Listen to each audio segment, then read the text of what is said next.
Hello, ladies and gentlemen, my name's Stepsbasic and welcome back to my community show. It's like one of those old boom, anyway, that's not what's important. What's important is today's topic, which is tips and tricks, sorts, to Resident Evil. Oh, sorry, I couldn't find where I put my letters, so that's what we got today. Maybe I'll have subtitle guy put something over that. Anyway. So I wanted to address Resident Evil. Not just the new game, but the survival horror aspect from games from the 90s and whatnot. Because I'm loath to say the word formula, but there was definitely a method to completing those games. Now, a lot of people are approaching this new game and they're going into it, and even I went into it kind of not really sure if it would hold the formula or the method that it did in previous games, but after a bit of trial and error, I realized that it very much does follow the same format. That was one of the things I was talking about in the end of the video, was that Resident Evil kept the old formula intact. A lot of people approach this new game with sheer ignorance. Ignorance is okay. I'm ignorant about a few things. Don't worry, I'm not insulting anybody here. Like, if you haven't played the original Resident Evils, then you're ignorant as to what the original Resident Evils were like.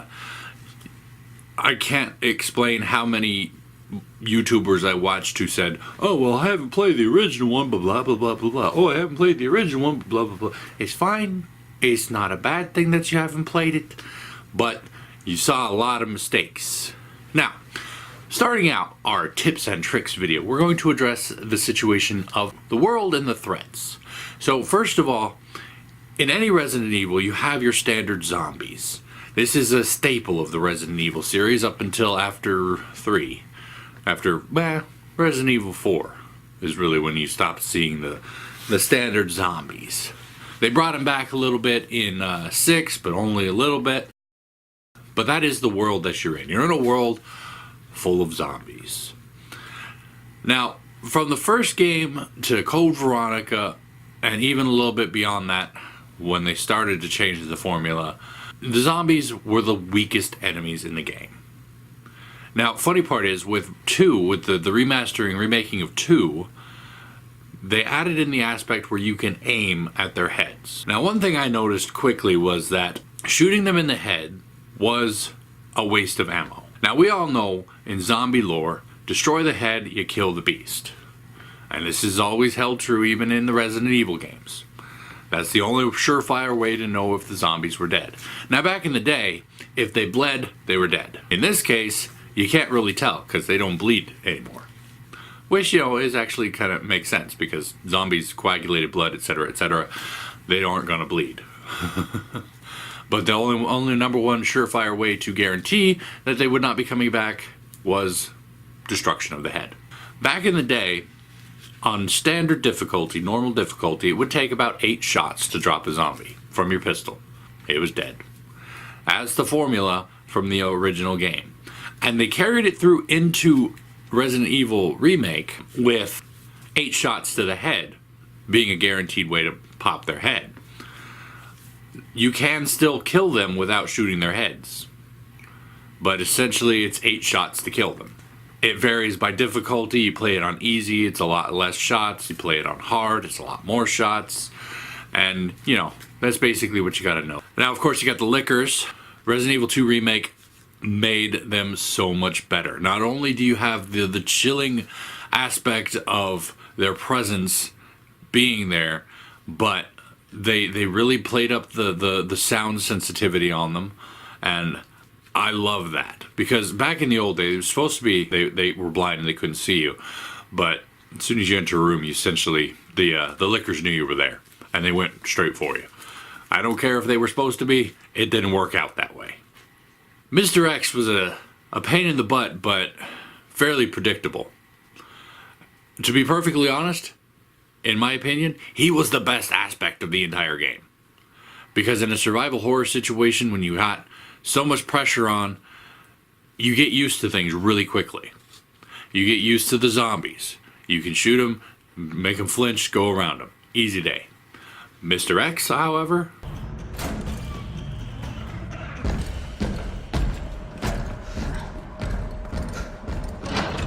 the overall element of him being in the area, just whoa. You could hear him in the background in the distance, thump, thump, thump, thump.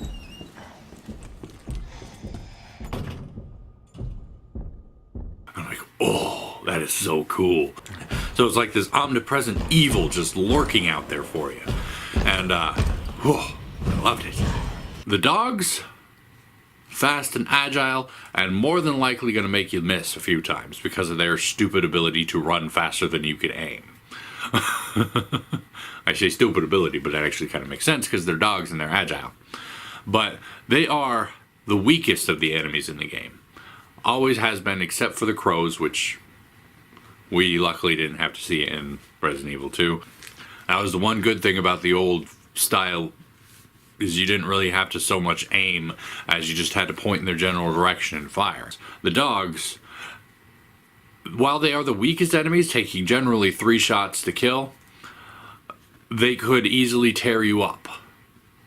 And more often than not, the best bet is to avoid them entirely. Now, when it comes to the bigger monsters, look for the eyes.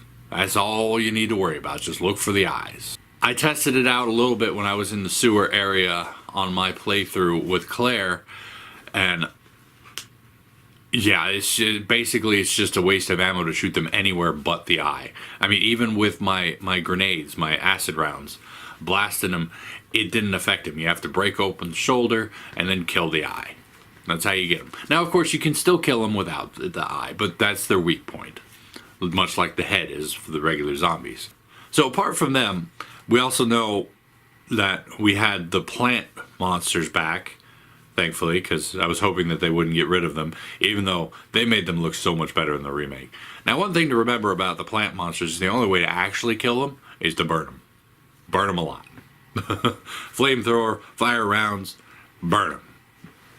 Because if you don't, they regenerate quicker than anything else.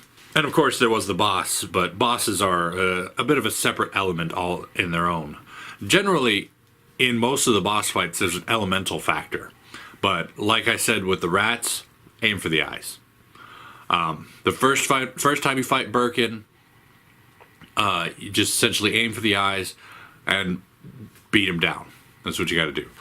Second time you fight him, you have to knock him off the thing with the freighter, with the cargo container. And third time you fight him, you can actually blow up the things he throws at you, which is what I was trying to do, but don't want to use the acid rounds for that. But if he picks up a big cylinder and tries to throw it at you, you can blow it up while he's holding it, and it hurts him a lot. There are 2 fights in that first playthrough, at least, that are essentially you have to beat them down. You can't just rely on the elements and the environment. That's the first boss fight and the last boss fight, not counting the last boss fight, which we haven't got to yet because we haven't played Leon B yet. But the first time you fight Birkin and the second time or the last time you fight Birkin, those are essentially the beatdown times. Now, I don't know about the second time, but I know the third time, as you watched in my playthrough, you can actually just beat him down. So that's the world. The big overall arching nemesis is always Umbrella Corporation. Now, they may have affiliates, they may have other people working for them, but it essentially is Umbrella who is the big bad. And as such, you will always find yourself in a lab eventually in every game, even if it's a short lab. And the labs are fun, because that's when you get to see all the cool creepy things, all the fun virus stuff and whatnot. But that's essentially the world that you need to worry about. Alright, so let's talk about ammo and inventory. So, another thing I noticed while watching a lot of people playing their versions, their playthrough A's, was that nobody was good at managing their inventory, and it even happened to me once or twice. First thing to remember, on assisted mode, they give you enough ammo to kill everything. They give you enough health stuff to make sure you survive, because assisted mode is easy. It is the basic borderline, we want you to see the story sort of thing. And the zombies are not a threat anymore. The liquors are still a problem, and of course the boss fights are still an issue, but they give you enough ammo to make sure you can survive no matter what. Inventory space, on the other hand, becomes a bigger issue in that, because you're going to run out of space, because you're not going to use as much ammo, you're not going to use as much health kits, and whatnot. The remake introduced the sub-weapons, well, didn't introduce them, because they've been in other games too, but really kind of expanded on the sub-weapons topic with the different types of grenades, the flashbangs and the regular explosive frag grenades, and the combat knives. And the frag grenades and the flashbangs were good because they stacked, but the combat knives are a pain in the butt.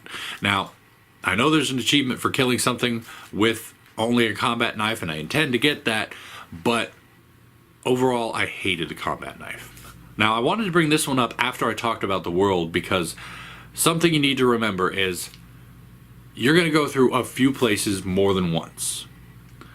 You're going to go through a good number of places. Now, if you go back and look through my playthrough, until I had actually exited the police station for what was essentially the last time, I didn't kill off all the zombies. Now, in normal mode, the amount of ammo you get is essentially equivalent to, if you're careful, you can still kill everything. But I wouldn't recommend it, because you still are gonna miss. You're still gonna hit something a little too far away and not get enough shot from the shotgun. There are key strategic points you need to remember to clear, though. If, like, the main hallway down on the bottom floor is one of those places, if you kill the zombies and board up all the windows, the only problem is going to be the lickers and Mr. X. And so it's not that big of a deal to leave the lickers on normal mode at the very most at normal mode, but definitely on hardcore mode. You want to slim the number of zombies in these key areas that you're going to repeat. There are going to be some rooms that are going to have zombies in them, and you're only going to be in them once. You can completely ignore them. Go around them, avoid them, loot the place, and get out.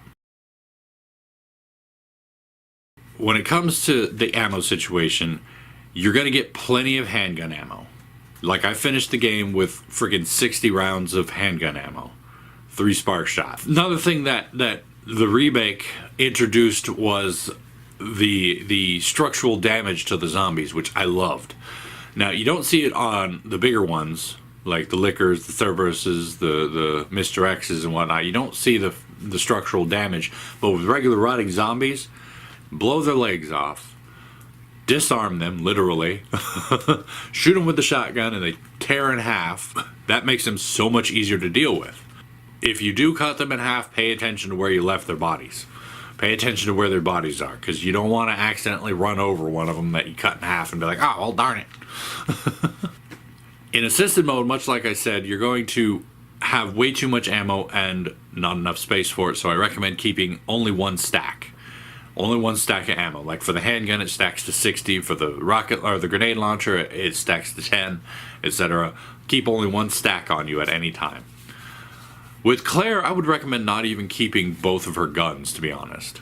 Keep the JMB, or keep the pistol, the revolver until you get the JMB, swap them out, and then when you get the upgrade for the revolver, upgrade it to the Magnum and keep it in your box until you get to boss fights. Or if you want to go playing with the zombies, because I'm not gonna lie, it's very satisfying watching their heads pop. And that advice holds through to normal mode 2 and probably into hardcore, because to be perfectly honest, you don't need as many guns as she gets. She gets a lot of guns. You know, not really necessary, because you need one gun for each ammo type, and Claire got 2 guns for the base ammo type. Admittedly, the first one upgrades into a heavier gun, and then she gets different ammo for other guns, like she gets the acid and the flame rounds for the grenade launcher. Inventory management becomes very important. I would say if you're going into a new area, do not go into that area without at least 2 open inventory spaces, because you're going to end up finding something that you need to pick up, and that's going to lead you to have to discard something. Now, keeping an herb on you is fine, especially if you're going to be running into blue or red herbs, because you can mix them on top of it without having to worry about it. And same with ammo. If you want to, you can probably keep the smaller stack and put the bigger stacks in your box. That's the beautiful part about the box, is it goes everywhere with you. So you put something in the box in the precinct, you'll be able to get it out of the box in the lab, etc. Now, of course, this raises the issue of the puzzles in Resident Evil. Now, for the most part, most of the puzzles in Resident Evil are very logic-based, very simple. You know, they're logic puzzles. You know, like the wire grid where you had to connect the power from one point to the other. It's a simple logic puzzle. Very, very intuitive, very fun. My recommendation, though, like things with the keys, as soon as you get them, either put them in your box or put them where they go, because they're just going to take up necessary inventory space that you don't want to use. As part of the inventory structure, though, I meant to mention, do not pass up on any of the packages, any of the hip pouches. Get them all, because your inventory is kind of your lifeline. It's helpful to know where and what puzzles you're looking at. Like, I ended up a few times with, I don't know what I'm supposed to do with this thing. And so I carried it around with me for a long time. But now going through it again, if I were to go through it again, I would be like, okay, I know I don't need this yet, or I know exactly where to put this, so I'm going to go put that. And so, in the end, it's very helpful to know where things go and where you want to go. All things told, that's my my tips and tricks section of Resident Evil. Just remember, conservation is important in hardcore mode. Making your shots count is important in normal mode. And in assistant mode, go hog wild. Just make sure you got enough ammo to kill the bosses, because that's really the only part that you're going to have to worry about. Never carry more than one full heal on you at a time, because honestly they just end up taking space, unless you're going into a boss fight, in which case, yeah, it's okay. It's okay, because you're not going to be picking up so much in there. Try not to carry more than one stack of ammo at a time. Even like with the grenade launcher, don't carry a fire round and an acid round. Carry just fire or just acid. I would recommend putting your acid away, saving that for bosses, because as nice as it is, essentially it's just a boss killer. I mean, it's just a boss bullet. Same with the magnum rounds. It's very, very satisfying to pop zombie heads with that, but it's a boss killer. It's for the bosses, not for anything else. And on assistant mode, it's fine. It's much more fine on assistant mode than it is to worry about on normal or hard, especially hardcore. Now, on hardcore, definitely save all your acid rounds and your magnum rounds for the bosses only. Flamethrower is a pretty good one, and spark shot's a pretty good one to make sure. Like, those ones to me feel more like a secondary weapon than like the shotgun was. When it comes to certain type of zombies, know their weaknesses. Regular zombies, 8 shots will kill them. Dismember them with less shots to make them easier to avoid. Dogs, step back and shoot from afar. Lickers, be quiet. I can tell you from my experience, it's 4 shots with the flame rounds, 2 with the acid rounds, and it'll kill a licker. My friend tells me it's about 4 shots with the shotgun to kill him. And I'm like, okay, cool. Because I wasn't really paying too much attention to that. And know where your puzzles are, know what your puzzles are, expect to solve them as quick as possible. Because the longer you put off a puzzle, the more stuck you're going to get, because you're probably going to forget, oh yeah, I have to do this puzzle over here. And the eyes. For boss fights, for big zombies, go for the eyes. So that's essentially it for my tips and tricks. And this formula, to be perfectly honest, has served me really well all the way from the first game to now. Even counting the other ones that we don't really like too much.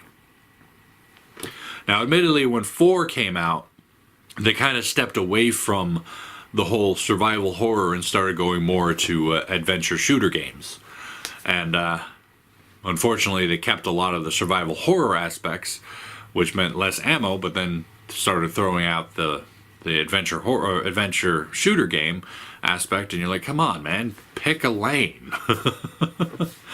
But admittedly, this tactic has still served me really well. You're always going to have enough ammo in assisted mode. If you play your cards right, you'll always have enough ammo in normal mode. Don't miss and don't kill unnecessarily. And a hardcore mode, kill only the essentials. There you go. That's my tips and tricks. Hopefully you found this video to be enjoyable, and if you did, please go and poke that like button for me. If you'd like to see more from me, make sure to hit that subscribe button, and of course, as always, you're more than welcome to leave a comment down in the comment section down below, and I will get back to you as soon as I can, when I can, if I can. You know all that jazz, and tune in next time for another topic and another time. And until then, good night.